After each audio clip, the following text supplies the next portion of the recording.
Do you have a vision with anarchy? I was just going to ask that question. What's your vision with anarchy? Like, in an ideal world. There's no ideal world. That's the problem. It's not a utopian system. What anarchy? What's your vision? What's your vision with anarchy? My vision is a situation where more people are responsible for their own lives. Which we have today. I said more people. Okay. More people are responsible. I don't think we have that today at all. More people are responsible for their own lives. There's less of a reliance on corporate news sources. There's less respect for the university system. And there's an increasing amount of absolute contempt, if not levels of hatred, toward government and government officials. I think we have all of those that we're making progress on today. All of them. I don't agree. I would easily sell it to you. I think Biden will go down in the history books, at least out of all the presidents that we've had, as the guy that drove more homeschooling than any other president in the history of mankind. That's true. I think we're making progress. Well, that was Trump. That was COVID. It's not Trump. It's COVID. It was COVID. It was not either of them. But it's COVID Biden because of what's going on with, pushing these education. And even DeSantis, I would also say, was the spokesperson to drive people to consider saying, I'm either going to do private school, I'm either going to leave the state, or I'm going to do homeschooling. I think it's a combination of COVID, Biden, DeSantis together are driving that. So that's true. That's progress. Next one, the data that's coming out that says in K through 12 schools, 99% of health teachers gave money to the Democratic Party. 97% of English teachers gave money to a Democratic Party, and 87 out of 100 math and science teachers gave their money to Democratic Party. That means they got a monopoly on that mindset that they're teaching the kids. And for every 13 professor or 12 professor that's a Democrat, one of them is a Republican. So these numbers are coming out and people are saying, that's not cool. So you're either going to create a university or I'm going to do online schooling. I don't even want my kids to go to college. Why would I want to send my kids to college? People are making decisions. We're making progress. And then social media, mainstream media, I think it's very obvious. Can you realize Jeff Zucker got fired when? When did Jeff Zucker get fired? Less than a year ago. Now, what's going on with Chris Licht, where he's at? What's going on with Chris Licht? He's either just got fired or he's about to get fired, right? Is he really? He's in a deep, he's not in a good place. If you pull up Chris Licht about to be fired. So mainstream media, when Russell Brand goes on Bill Maher and annihilates an MSNBC guy to his face to the point where Bill Maher gets uncomfortable, we're making a lot of progress. When a number one guy that's pushing back on mainstream media is a former former fighter and, actor, Fear Factor shows, and he's putting people in their place where they can't go around, saying, hey, you better get vaccinated or else this. And all of a sudden people are saying, well, I kind of like what he's talking about. What is this about ivermectin? I think the progress is being made. Does that mean we're leaning towards anarchy? No, it just means we're making progress. Because if on 100 different issues, if we wrote on a piece of paper, an anarchy, a libertarian, a capitalist, we may agree on 77 different things, or 78 different things, or 82 different things. And then you may disagree with you on 4 different things. You say, no, that's right. Libertarian, no, Dave Smith, no, this. But you know what? There's a lot of things that we all want to see have progress happen. I think we're making it. Do we want to have a big government the way we do today? No. Do we want to see them printing money the way they're doing today? No. I think they're being exposed by both sides. Does that give credibility to the anarchy argument? I don't know about that. I don't agree with most of what you just said, but let me break down a few points where I disagree with. First of all, I don't think there's such a thing as big government. There's only government you approve of.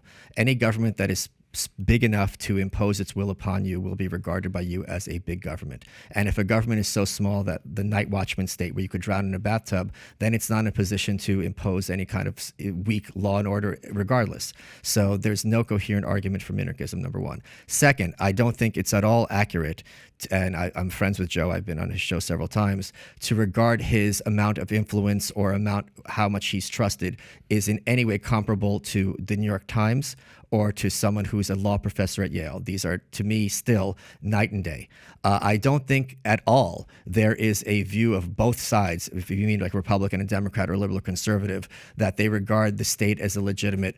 There is no incentive and no move in Washington, let's just take from the conservative perspective, to shrink the size of government by $1. You had Trump and 2 years of Republican congressional majority. There wasn't even an attempt to abolish a single government agency, let alone to shrink the size of the government. So this idea that if you want to be have a libertarian perspective and say people are realizing government's too big, even if people are realizing this, DeSantis didn't shrink the government at all. I think he grew it even faster than his predecessor. So in terms of 77 out of 100 things, if you and I both have the exact same vision of a house we buy, what we want it to look like, and you want to sell it and I want to move in, we do not have the same goal, even if we have the same vision. Yeah, but in your world, it's your way or the highway, Michael.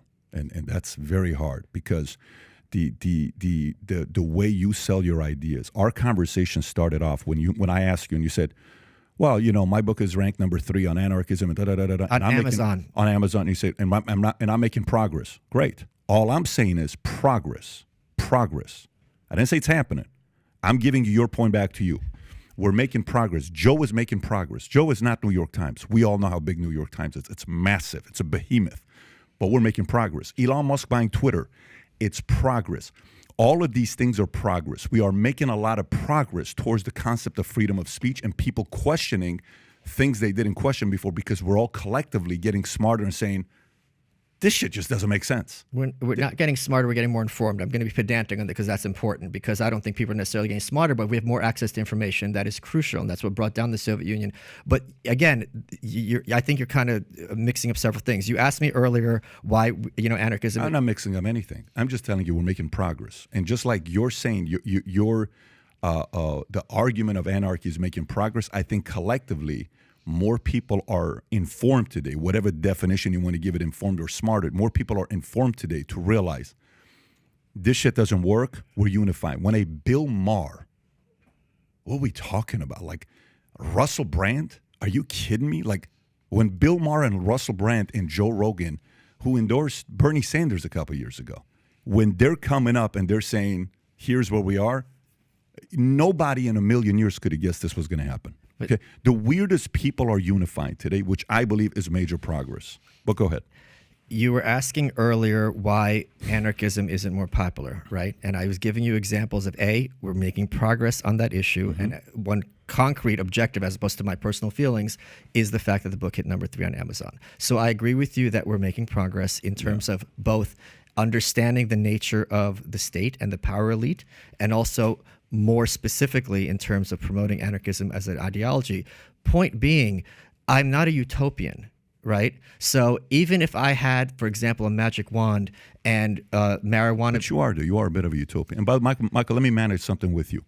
In a conversation that's 2 hours, I may jump in and interrupt. That's fine. If it makes you uncomfortable, it's going to happen 50 more times. I understand that. If you interrupt me, I'm fully comfortable. You're not going to offend me. I'm a big boy, and I'm expecting you to be a big boy as well. I'm a very little boy. Perfect. That's totally fine. Okay.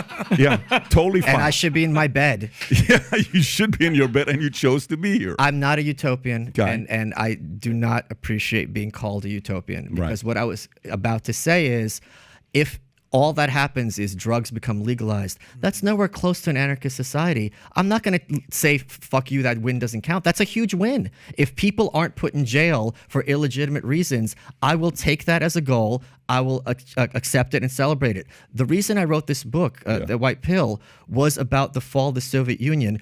The people in Russia, Ukraine, Romania, they're not living in some utopia. Things just got significantly better for them. And that is important for those of us who fight for freedom. You take the wins you can get. And you don't say, oh, well, they still have this law or they still have that law. No, you go, look, things in our lifetime, in places that are not some weird country that you can't find the map, moved fundamentally, enormously, in a better direction, and they did it relatively peacefully and relatively easily. And that, to your point, which I agree with it, is something that is important for those of us to stay motivated who fight for freedom. So this is why I think the anarchism question in this context is a bit of a distraction.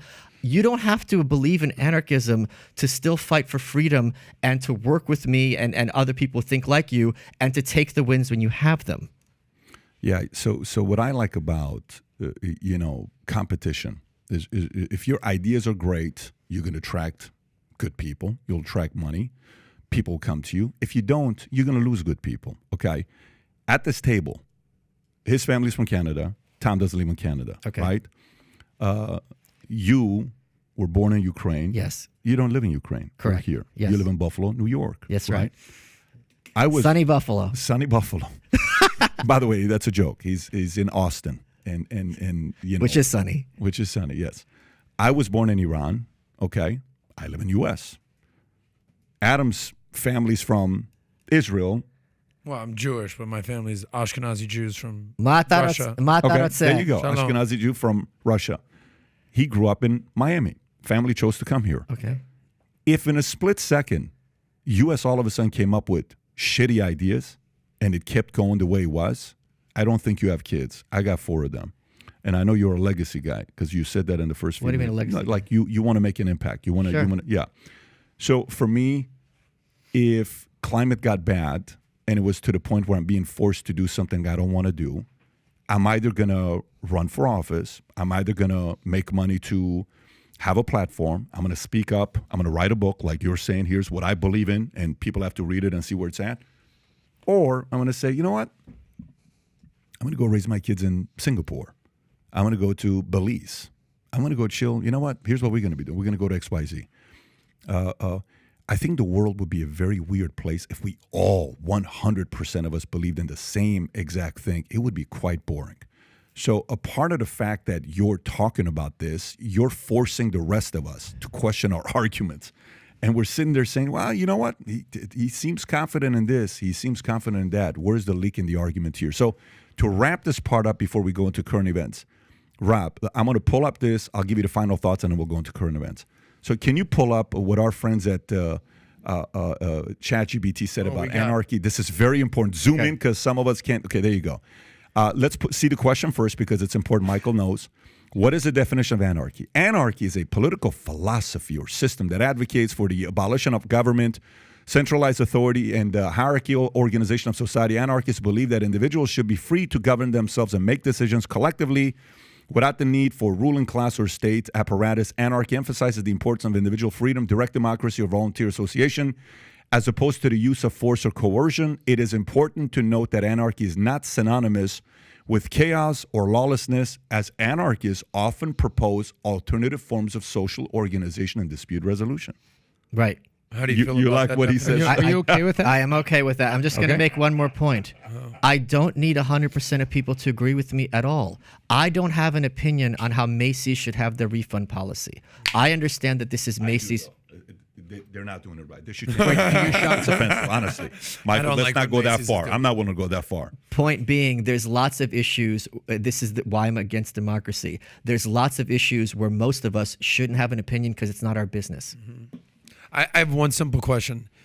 That everything you're saying is great. You know, you're saying sort of a low-level conversation. It works, but we live on Earth. We all have to live in a country. Sure. And we have to live by Which is that a recent country's development, rules. historical development. That we live on Earth. No, that everyone is a member of one country or another. Okay, got it. Well, Sure. we are in modern times, Sure. so we're not going back to biblical times. Listen. So everything you're saying is great. That's amazing. Relationships, police, everything. I guess what country is closest to even coming close to implementing any of this anarcho types of philosophy? Is there any country that even comes close? And I'll ask this question, but I'll strike country so that you don't pick on that. Right. Is there some place or some group or something on Earth that comes close? It not just comes close, it is practiced all the time whenever any people work together voluntarily towards a common goal. So it's not a location. It's not a certain type of government. So it's not like you say, it's not like you're going to say, well, America has an anarchist government. That's not how it works. Whenever you have peace, freedom, and interrelationships with people on a voluntary basis, that is anarchism being put into practice. And where on Earth, whenever anyone uses cuisine, when everyone does mathematics, whenever people use music internationally, all these things, fashion, these are all examples of international, historic, anarchist systems. You're driving these guys insane. They want you to give them the country so they can move there. I don't know Trying why to get you're the hell not. out of here, Michael, and you just want to fucking play Just games name with the my damn heart. country, Fine, Michael. Israel. Israel. There you go. So if you like this clip and you want to watch another one, click right here. And if you want to watch the entire podcast, click right here.